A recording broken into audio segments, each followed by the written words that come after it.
Okay, good morning and welcome to another class of Rooted and Grounded. Welcome everyone that is here and those who may be watching online this morning. Thank you for your presence and thank everyone for their comments about the class. I've been getting quite a few text messages about the class and really appreciate the comments and even if you have questions and you have my number, you can go ahead and just text me a question if you have one. So we just welcome everybody here. So last week we were still in our period of dispensations, and we are in the Mosaic dispensation right now. And I gave you a few scriptures and a few things last week, and what I want to do now is go ahead and develop some of the things that we talked about last week. I gave you the scripture, Nehemiah 9, verse 14. We're going to take a look at that again today. We really didn't look at it last week. I just mentioned it to you, but we're going to look at it this week. So as we go through the Mosaic time period, we're looking at some of the commands and laws that they had. But what I want to do now is focus on the point that we made last week about, this law being given to Israel and to Israel only. So let's go back and look in Exodus chapter 19, because I want you to really see this so you can understand it. That this law is a national religion because it was given to a particular nation. Whereas patriarchy was family religion, it was given to all. And the law was given through the heads of the family. But this law here was given to a nation, a particular nation. Let's go to Exodus chapter 19, and we're going to look at some things here and about what happened. Now, this is after the children of Israel had come out of Egypt. God had delivered them with a strong hand, it says, and an outstretched arm, when he vexed Egypt with the 10 plagues, and then the last one being the the death of the firstborn sons, and from that came the Passover, for them to remember that Israel was spared from that. And then they came to the Red Sea, and God parted the Red Sea, and they went over across the Red Sea and on dry land.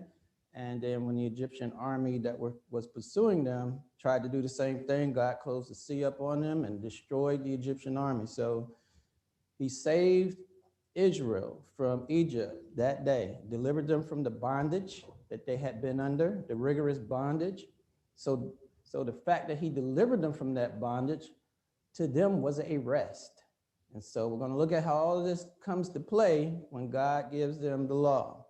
So in Exodus chapter 19, we're going to start in verses 1 and 2. It says, in the third month, when the children of Israel were going forth out of the land of Egypt, the same day came they into the wilderness of Sinai, for they were departed from Rephidim and were come to the desert of Sinai and had pitched in the wilderness, and there Israel camped before the mountain. So here they are before Mount Sinai, and they had just come from Egypt. And now look at some of the things that happened while they're at Mount Sinai, because this is very important.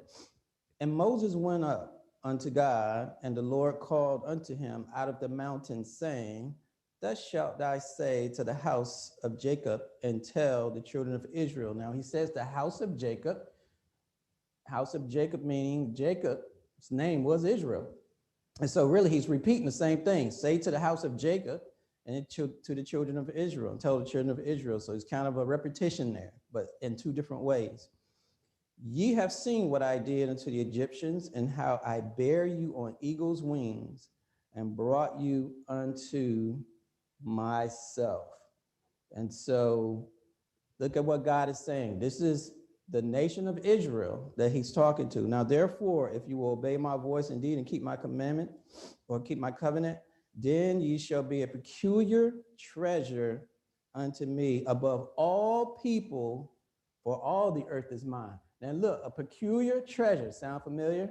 1 Peter, Well, peculiar treasure. You're going to be a special people to me. All right?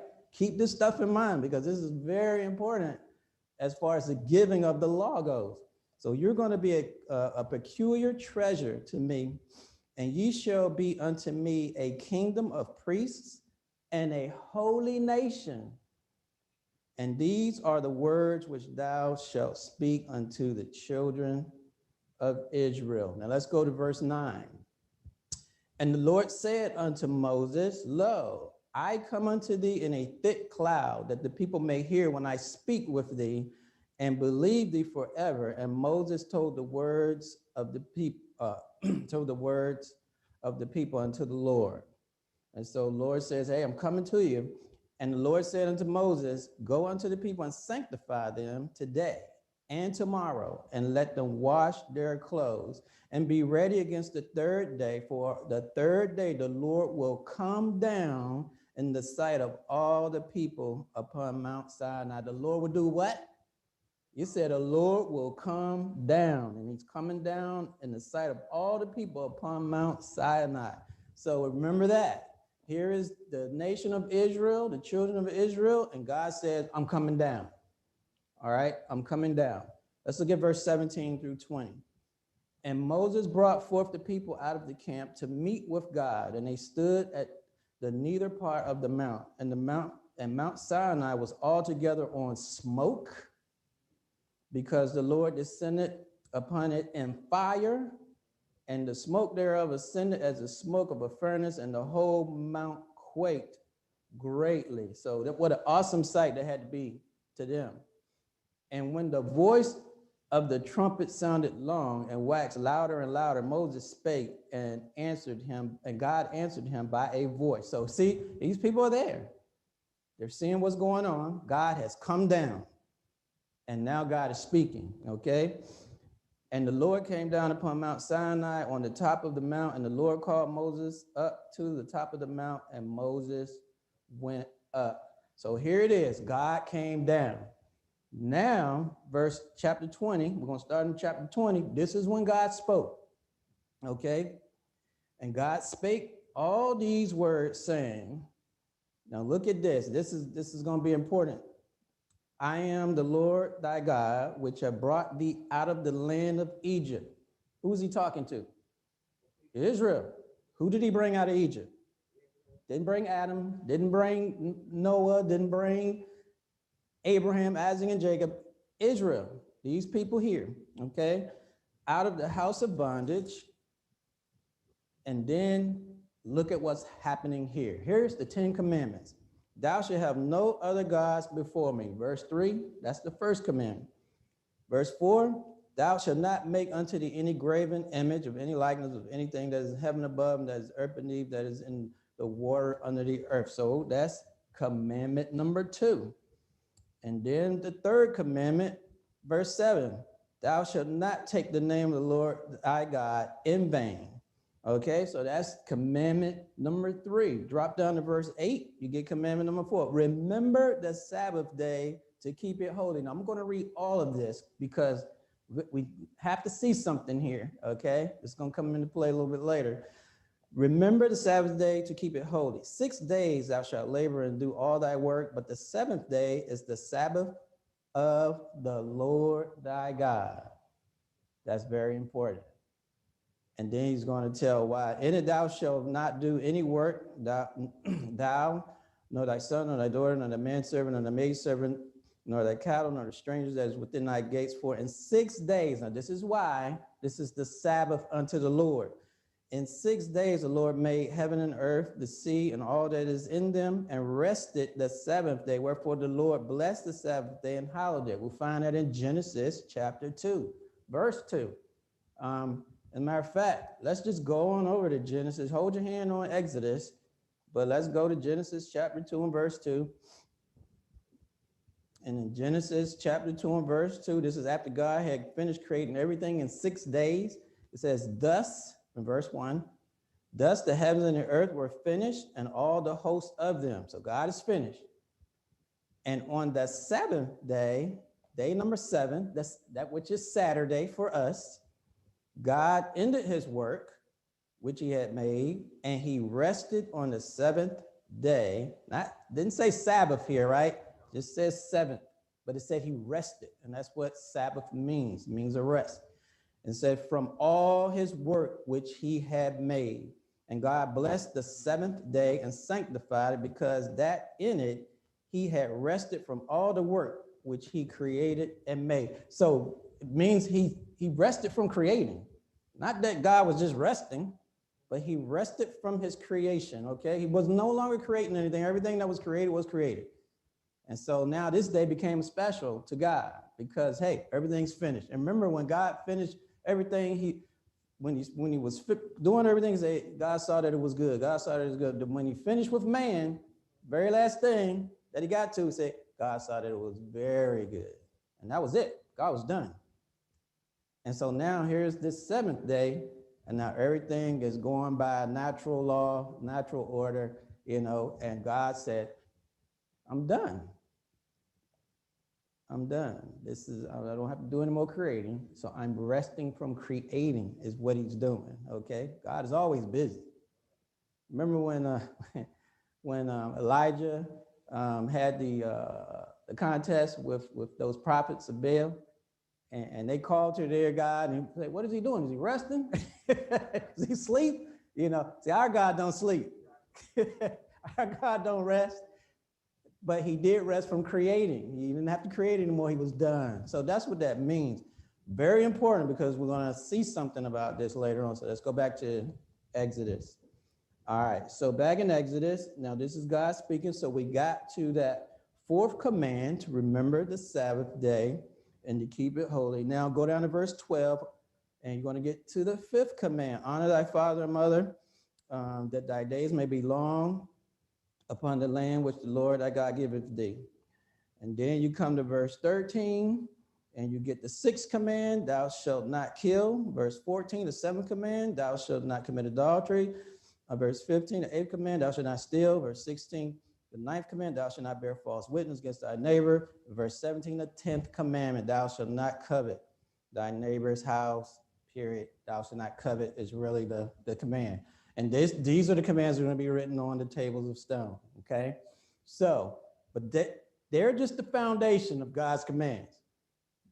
They had a multitude of commands when you go through these books of the law. As a matter of fact, one of our brothers, Thornton, he sent me an image of a screenshot of all the laws that they had. It was like 614 different commands. That's a lot. And I dare to say there probably was even more than that. But it was a whole list of commands that Israel had to follow, So these 10 is just the basic foundation. But man, they had a whole lot of things. You think about the feasts they had to do. You think about the animal sacrifices. All that wasn't mentioned here. And you think about all these other things they had to do, including circumcision. They had a multitude of commands. And so, but these were the basis, the foundations of those commands. So then you have the 10 commandments given. And then, so God came down, God spoke. But now look at Israel's response. Now let's go to Exodus chapter 20. Let's drop down to verse 18. And look at their response. And all the people saw the thunderings and the lightnings and the noise and the trumpet and the mountain smoking. And when the people saw it, they removed and stood afar off. And they said unto Moses, speak thou with us, and we will hear. But let not God speak with us, lest we die. And Moses said unto the people, fear not, for God has come to prove you, and that his fear may be before your faces, that you sin not. So what was the people's response? Yeah. Don't let God speak to us, lest we die. So we're going to look at all of this. See, I mentioned this all last week, but now I want you to look and see where it all is. Okay, so their response was, whoa, God came down. He came down on the mount, got all these thunders and stuff going on, and God spoke to them literally, and they said, no, you speak to us, Moses. We're afraid. But the fact that God came to them, this is super special. All right, so let's go to Deuteronomy chapter 5. We're going to come to that second generation that grew up and Moses is going to remind them of all of this, okay? So Deuteronomy chapter 5, verses 1 through 3 first. And Moses called all Israel and said to them, "Hear, O Israel." Now remember, the point of all this, we're looking at the dispensation here, that this was for Israel. This is a national law. You know, people today trying to follow this law, why? Wasn't for you, wasn't for me. So we're going to see how all of this comes in. And I've talked to you about this, but I want you to now really see it. And Moses called Israel and said unto them, "Hear, O Israel, the statutes and judgments and which I have spoken to your ears this day, that you may learn them and keep them and do them.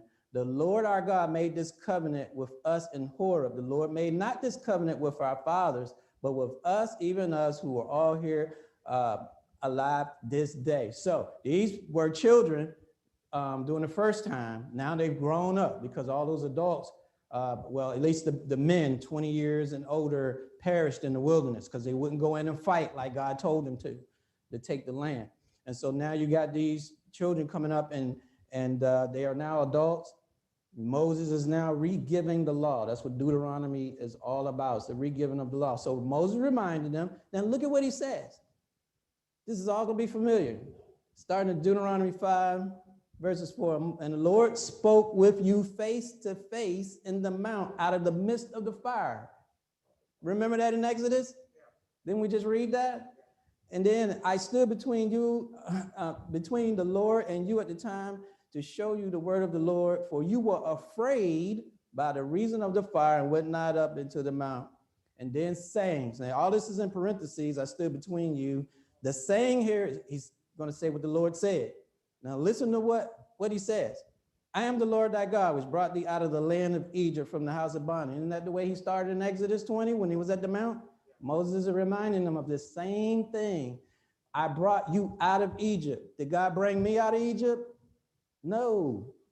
Adam, all the way up to Moses, up into the mount. Nobody knew about these commands, you know? Now Moses is giving these commands at the mount. Now, here we go. Let's look at what these commands are that Moses is going to give. Verse 7, "Thou shalt have no other gods before me." That's commandment number 1. Remember, we read that. Look at number 3. Verse 8.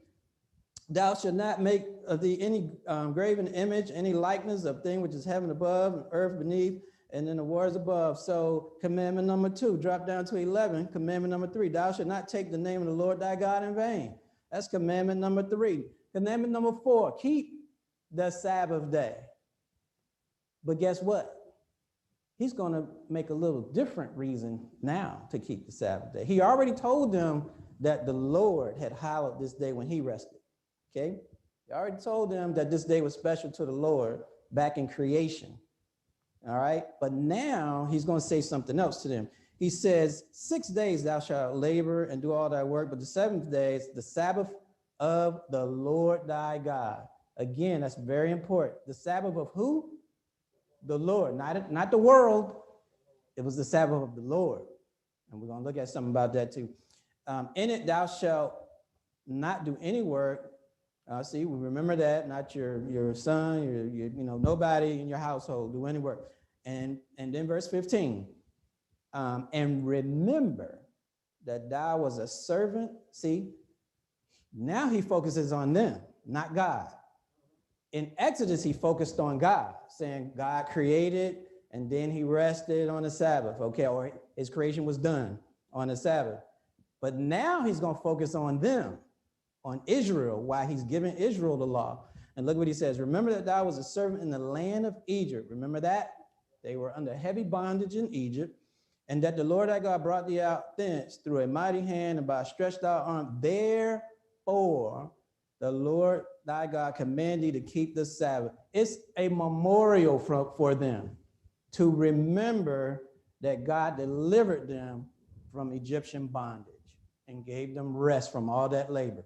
So in Exodus, he talks about God resting.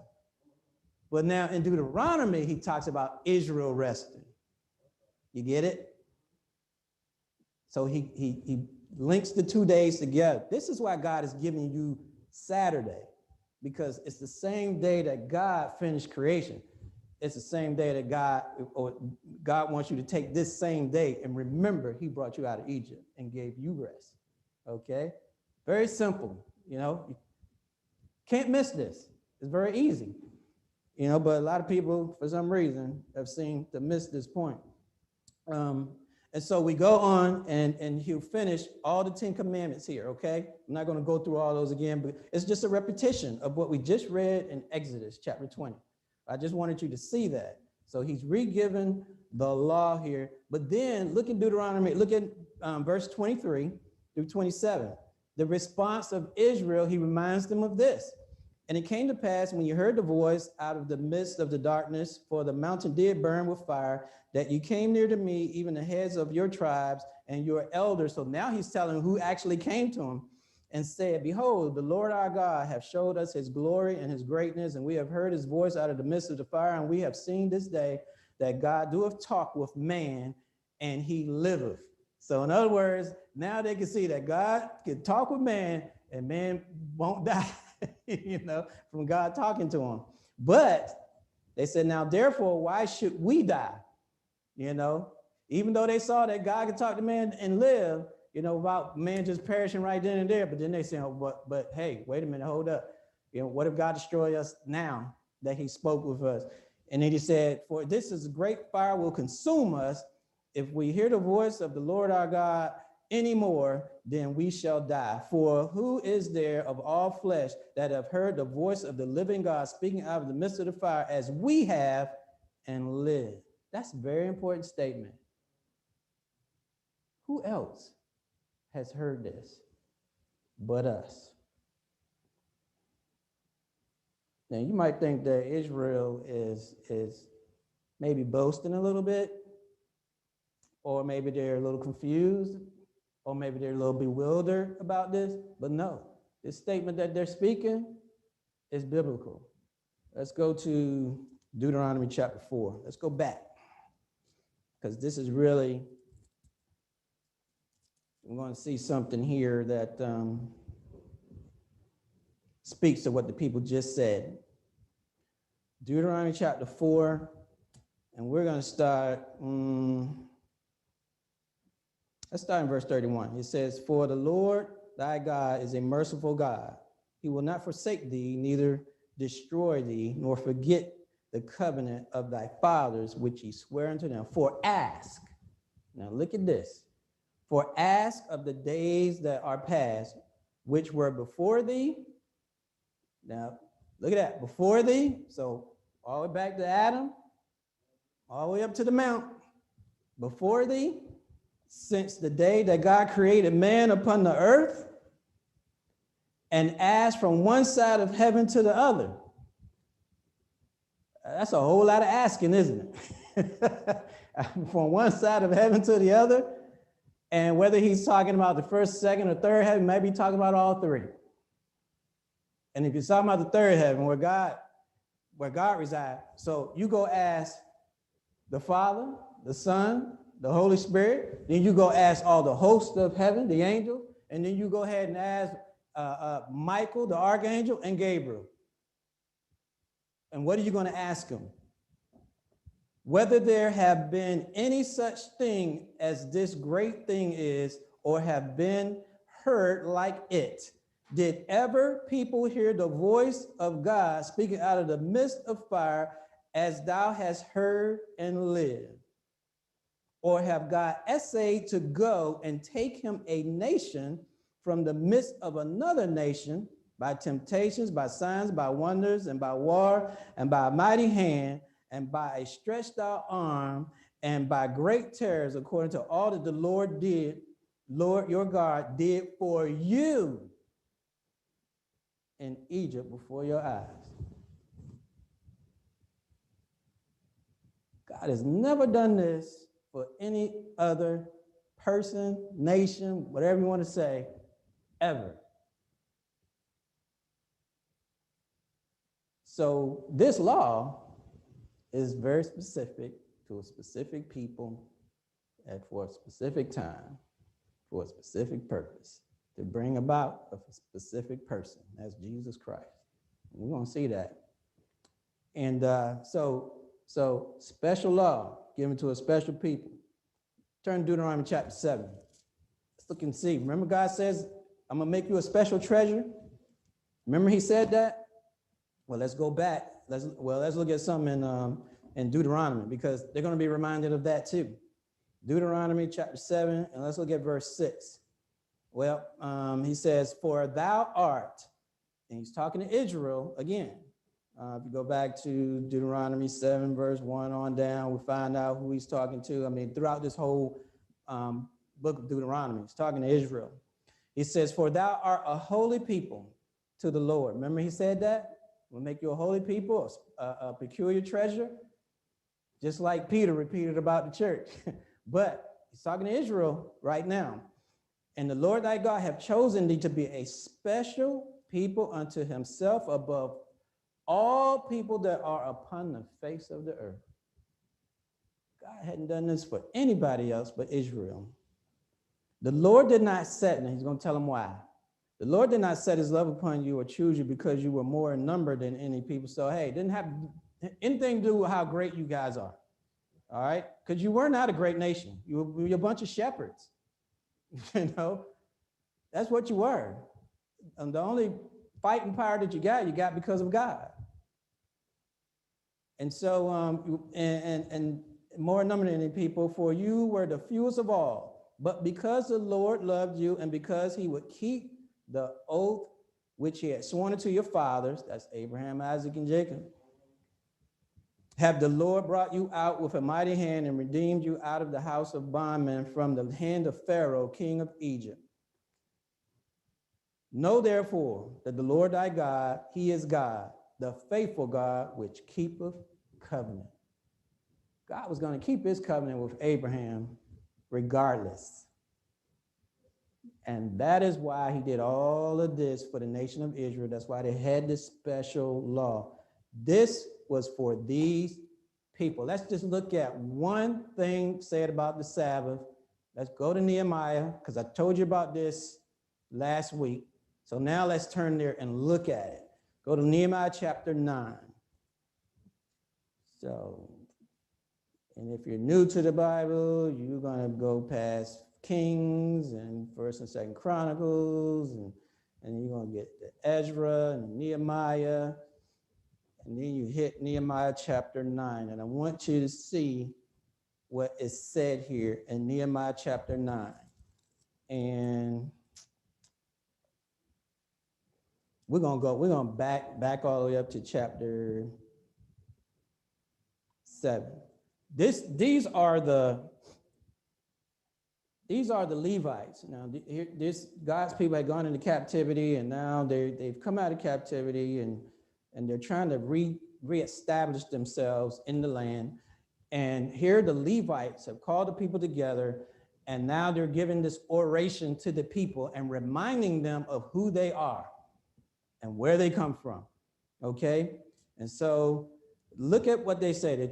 They're telling the people to bless God, but in this blessing, they're going to acknowledge God and all that he did for Israel. And these are the Levites telling the people to do this.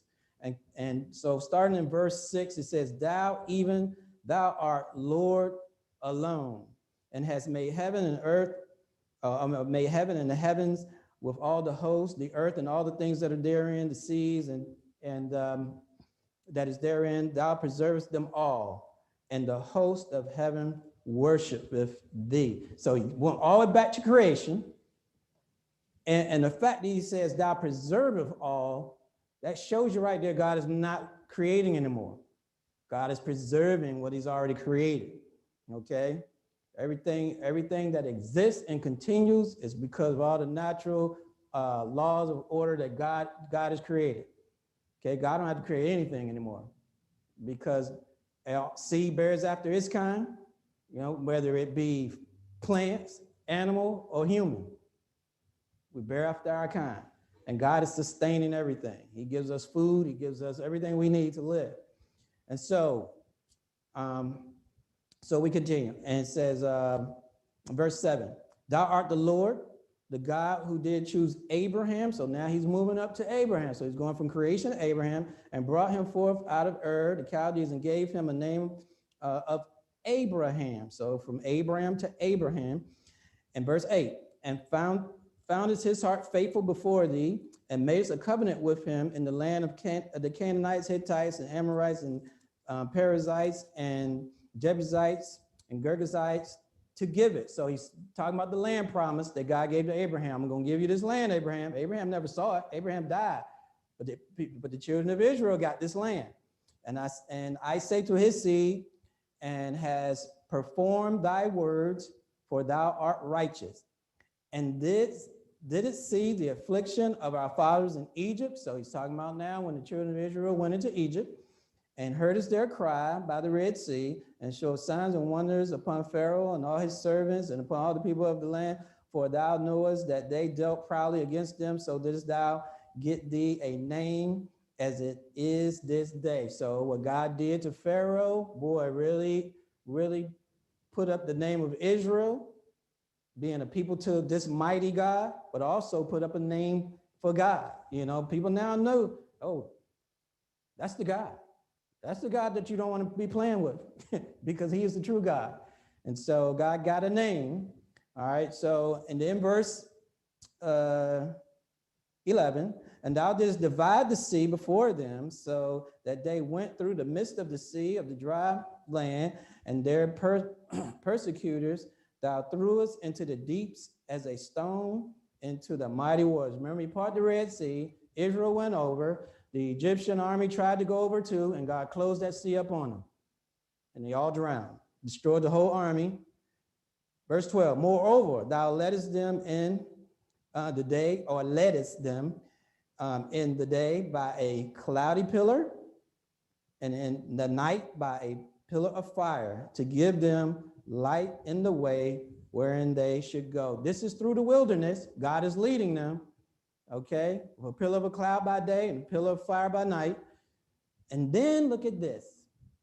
Then, or thou camest down also upon Mount Sinai. Remember that? Came down in all that smoke and fire, and thou spakest with them from heaven. Remember that? He spoke with the children of Israel when he came down on the mount, and gave them right judgments and true laws and good statutes and commandments. And then look what it says next. And made us known to them thy holy Sabbath. Made us known. That means he revealed to them his holy Sabbath. Something that was not revealed before, ever, he revealed it to the children of Israel. First time mankind ever knew anything about God resting on that seventh day after creation. This was given to Israel. Wasn't given to you, wasn't given to me, wasn't given to anybody before Israel. So we're going to see why it's not given to us today when we get to the next dispensation. But I wanted you to see the whole picture because I told you about Nehemiah 9 and verse 14 last week. But now I want to take you through the whole scenario and give you the whole picture of what they were talking about in Nehemiah. And Nehemiah backed it up all the way from creation and went all the way to Mount Sinai, didn't he? He didn't say anything about revealing the Sabbath day at creation, did he? To Adam, Eve, and all. Nope, wasn't until they got to the mount that he said, the Lord revealed unto thee his holy Sabbath. It was his Sabbath, not mankind's. And so now Israel has gotten this day to remember that God gave them rest. It's just so simple.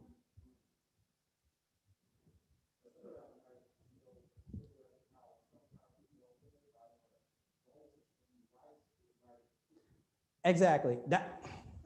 Thanks for reminding me of that, Greg, because that was going to be a point that I was going to make.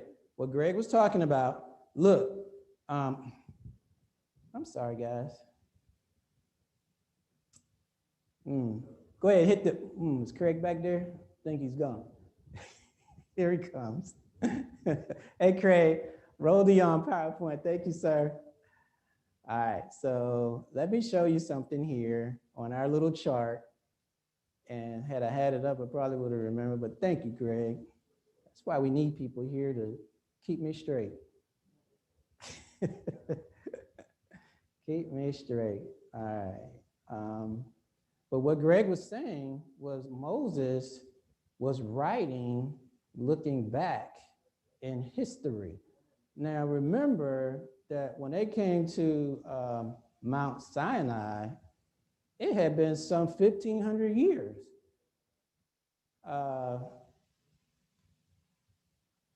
It's going to take me 1,500 years to get to where I need to get to. Okay. Okay, so somebody said it's not going to take me that long. I'm timing it so I can end the class right. See, that's what I'm doing, guys. I'm just timing it so I can end the class at the right time. All right, so here we go. So some 2,500 years, sorry about that. Some 2,500 years from creation to Mount Sinai. Now, remember, Moses is called into the mount.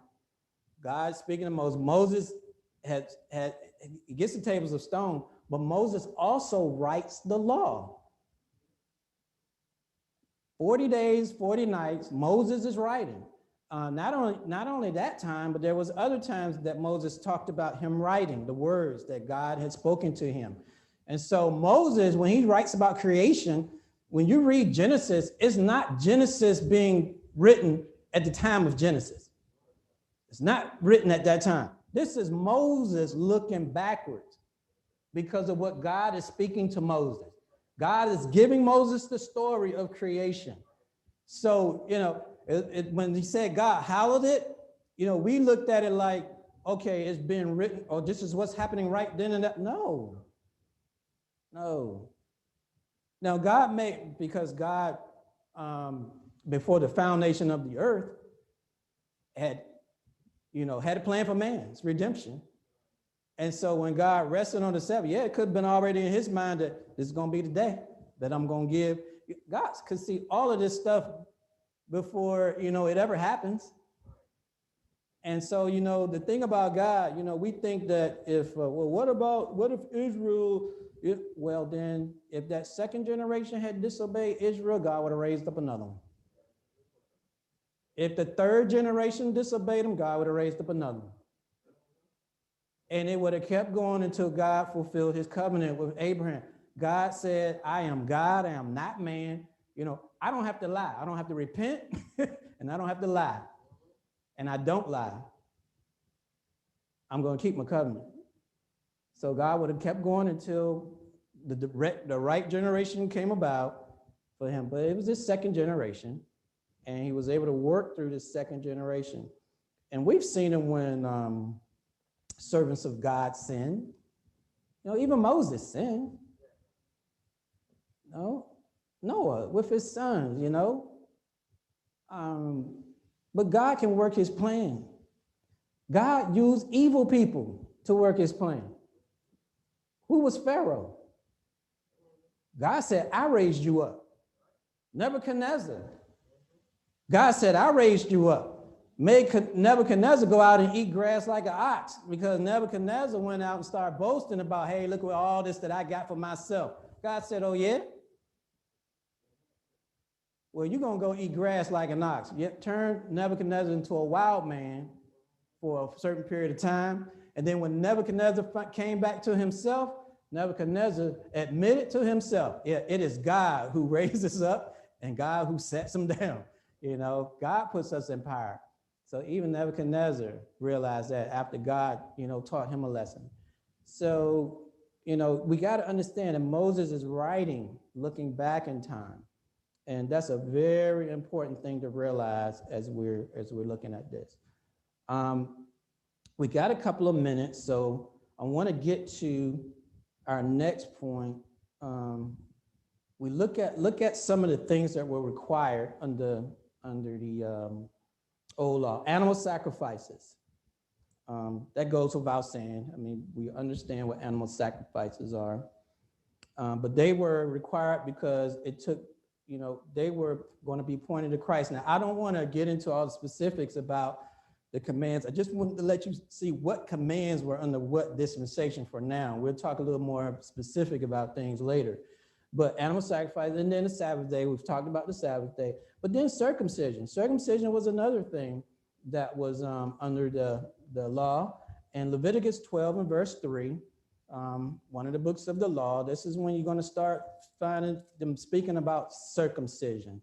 And so circumcision was another thing that was under law. We're going to end with circumcision today, but I want to just look at this at least. Leviticus 12 and verse 3, it says, and the 8th day, the flesh of his foreskin, and this talks about a man-child being born to those of the Israelites. It says, on the 8th day, the flesh of his foreskin shall be circumcised. Okay, so on the 8th day, which medically is the perfect day for a child to be circumcised. And so, and that's because they, can't even think of the word now. Yeah, your blood, your antibodies, your blood clots.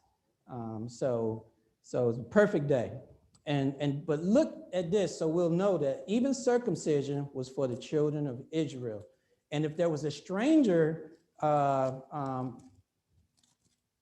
sojourned with you, in order for them to take the Passover, they had to be circumcised. So even for the strangers that dwelt with you. But look in Joshua chapter 5. And we're going to look at some about this second generation that grew up, and the first generation had perished in the wilderness. And it says, and let's look at verse 5. Well, let's start in verse 2. And at that time, Joshua chapter 5, and at that time the Lord said unto Joshua, make these sharp knives and circumcise again the children of Israel a second time. Now, why is he saying this? Because this is that new generation that is growing up. And guess what? They hadn't been circumcised yet. And remember what God said? If you're not circumcised, you're going to be cut off from the promise. All right? And this is the cause why Joshua did circumcise. All the people that came out of Egypt that were males, even all the men of war, died in the wilderness, by the way, after they came out of Egypt. So, circumcision is for males. That goes without saying. Now, all the people that came out were circumcised, but all that were born in the wilderness, by the way, as they came forth out of Egypt, they had not circumcised. So see, this new generation that had grown up in this wilderness, they had not been circumcised. And so therefore Joshua had to so you see, this is all still part of the law. Even though it started with Abraham, separate from the law, it continued to be a part of this law. It's written and part of this law. That's important for us to understand, because when we come to the New Testament, we got to see what's written for us. If it ain't written, it's not for us. Okay? If circumcision here hadn't been carried over, and guess what? They wouldn't have had to do it. But God had told them, even under Abraham, this is going to be for all your generations, Abraham, until. So here we go. So we're going to look at circumcision, and then next week, we're going to look at what it talks about this law being done away. I want to start you off with that before we get into the New Testament, because it was actually prophesied that the law would be done away.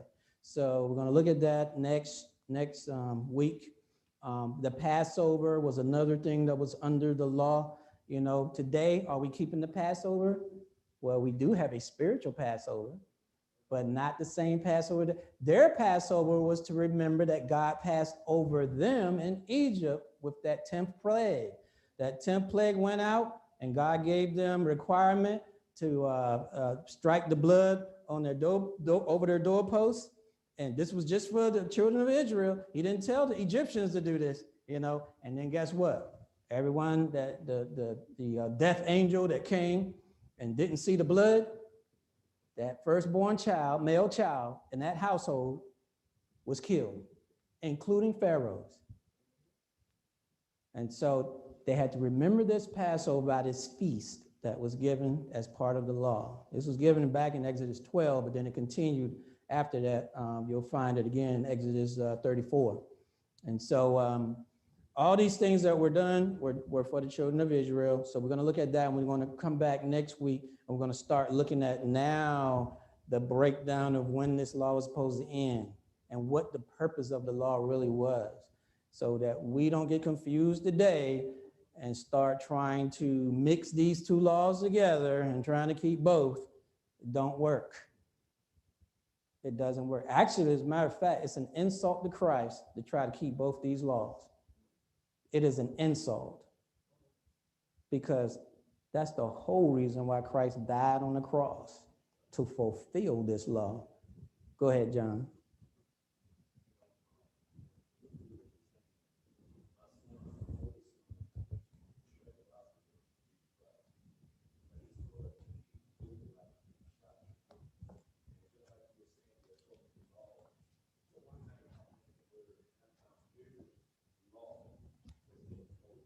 Mm-hmm.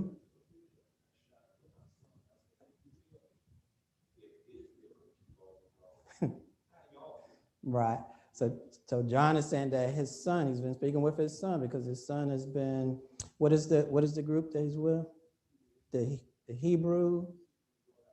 Mm-hmm. And what are they called?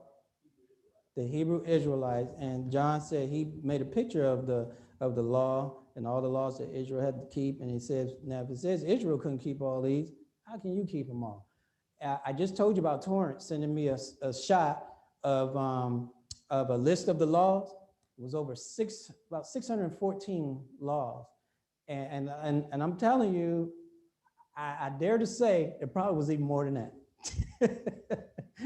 But I thank Torrance for sending that to me. He's all the way in Hawaii sending me comments. Thank you, Torrance. But hey, that's your class. We're just talking now. So the class is over.